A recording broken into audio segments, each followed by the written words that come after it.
Turkey's Erdogan says that Ukraine deserves a NATO membership. But what the statement doesn't say is even if he voted for it, he knows they would never get it. But what's Erdogan actually after? That's the question. Now, if we go back into 2021, Ukrainian economic analyst Igor Dyson warned that an increase in the fertilizer prices would lead to the abandoning of sowing many crops and an increase in the price of agricultural products, especially during the wheat season of 22-23, which is where we are. Now, this is before the war, and it's actually reasons that led to Zelensky needing to start the war. The cost of gas is largely carried over to the cost of wheat and other crops. If gas prices remain high for a long time, the rise in gas prices can make a significant contribution to the price of wheat. And he said that farmers still need to dry the harvested wheat crop, and that implies significant gas consumption. The next cycle in the process are millers and bakers who are also going bankrupt due to high prices. This was something that Zelensky knew in 2021, and his government actually caused. Members of his government and experts in the economy were speaking out all over the place, but no one would hear them. Why? Well, all Zelensky needed to do before he started his big row with Russia was buy a little gas, and Ukraine would have been fine. But in 2021, Ukraine was already bankrupt, and that was going to become quite evident in 2022. Now, this breadbasket of Europe, as Ukraine so called, is empty. Without the war, would be empty, and the scarcity hasn't been seen since the 32-33 famine that they're so happy to tout all over the place. But the difference between then and now is that the Ukrainian government itself, free of the Soviet Union, is responsible for it. Now, according to Dazon, bakeries were going to close down because Ukraine oversold the wheat in 2021 to, guess who? Erdogan and Turkey, and its stocks were empty. The breadbasket nation of Europe, which was Ukraine, had to turn around and purchase flour from Turkey because their own millers couldn't afford to grind flour. Now, because of this war, the grain market closed, except for, and you'll never guess this in relation to Ukraine, grain worth millions of euros was supplied by liquidated companies through shareholders, their nominees. And documents obtained by journalists showed that most of this grain passed through the Romanian border checkpoint of Halmu and other points in Romania and was exported by Ukrainian companies that were known for criminal activity.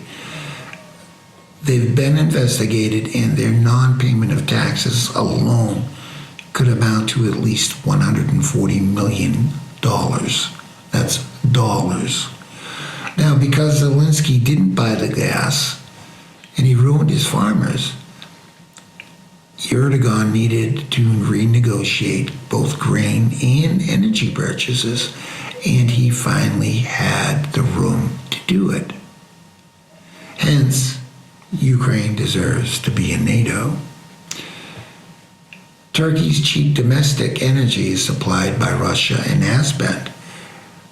Even being on or close to the Caspian Sea, it's a lot cheaper to buy cheap Russian energy because the Caspian energy costs so much to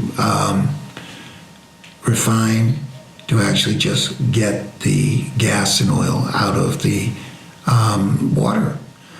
Now, Erdogan knows that even if Turkey votes yes to a Ukraine ascending to NATO, most of the smaller NATO countries are going to say no. And he's using this as a negotiating tactic. Now, this may end up coming back to bite him in the ass both ways. It remains to be seen. But that's what he's after. And it's for his own people, so he sees that as a good thing, holding everybody hostage.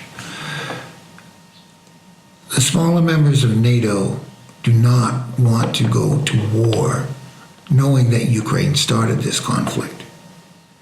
If Russia actually attacked NATO and Ukraine was actually in danger of being dissolved by Russia, other than actually stupidity, gross negligence, and a willingness to destroy its own people,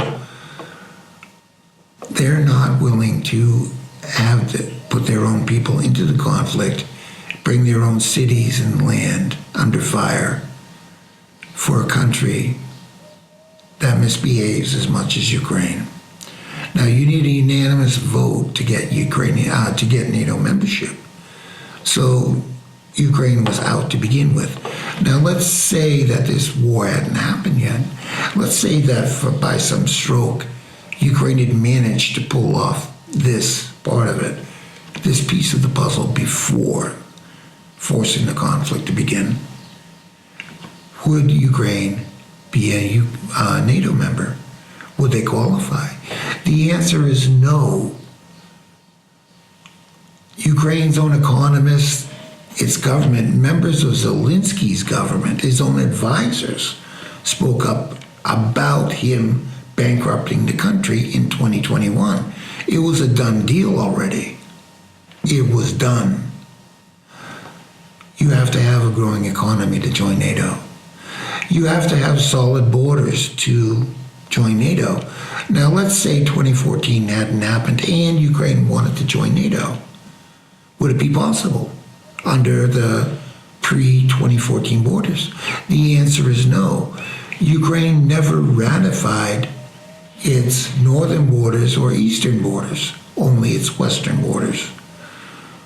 The northern borders with Belarus and the eastern borders with Russia are administrative borders. That's all they've ever been. And Ukrainian supporters even said that Ukraine never did that because at some point they thought they could get a lot of money and perks, more land, better negotiating terms if they didn't. So they never did. They never cared to. You have to be a thriving democracy. What Zelensky has turned his country into is a fascist dictatorship. All the media reflects the thoughts of Volodymyr Zelensky and his policymakers, nothing else. And that's very clear, and that comes from them. So you don't have to listen to me on that. No free press, no elections, not until this conflict's ended. No civil rights. You have no freedom of thought. If you post the wrong thing in social media in Ukraine, you'll be conscripted, thrown on the front line, or thrown in jail, or just disappeared. Erdogan was never worried about Ukraine joining NATO. Erdogan's not crazy. Erdogan is simply negotiating. I'm George Eliason. Thank you.